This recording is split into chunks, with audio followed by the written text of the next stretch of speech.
अब तुम आग में घी मत डालो। मैंने आग में घी नहीं डाला। क्यों आग में घी डाल रहे हो? क्या वो आग में घी डाल रहा था? गाइस, ये ऐसे सेंटेंसेस होते हैं जो हमें रोज लाइफ में कभी ना कभी यूज करना पड़ता है। इस प्रकार के सेंटेंसेस को हम इंग्लिश में कैसे कहेंगे जहाँ पर हम फ्रेजेस करते हैं आग में घी डालना। आग में घी डालना इसे हम इंग्लिश में कहते हैं add fuel to the fire.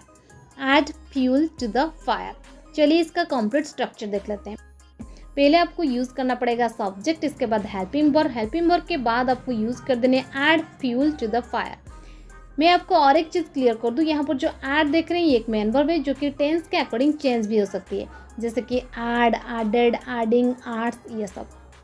चलिए कुछ एग्जांपल्स लेते हैं ताकि आपको ये स्ट्रक्चर और अच्छे से क्लियर हो जाए। मैंने आग में घी नहीं डाला। I didn't add fuel to the fire. I didn't add fuel to the fire. क्यों आग में घी डाल रहे हो? Why are you adding fuel to the fire? Why are you adding fuel to the fire? वे आग में घी डाल करती थी। She used to add fuel to the fire. She used to add fuel to the fire. वो हमेशा आग में घी डालता है। He always adds fuel to the fire. He always adds fuel to the fire.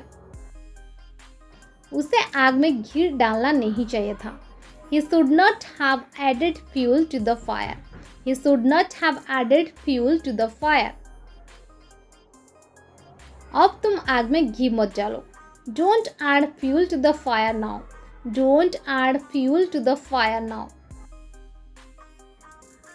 हम आग में घी नहीं डालना चाहते। We don't want to add fuel to the fire. We don't want to add fuel to the fire. क्या वो आग में घी डाल रहा था? Was he adding fuel to the fire? Was he adding fuel to the fire? उसके रिश्तेदारों ने आग में घी डाल दिया। His relatives added fuel to the fire. His relatives added fuel to the fire.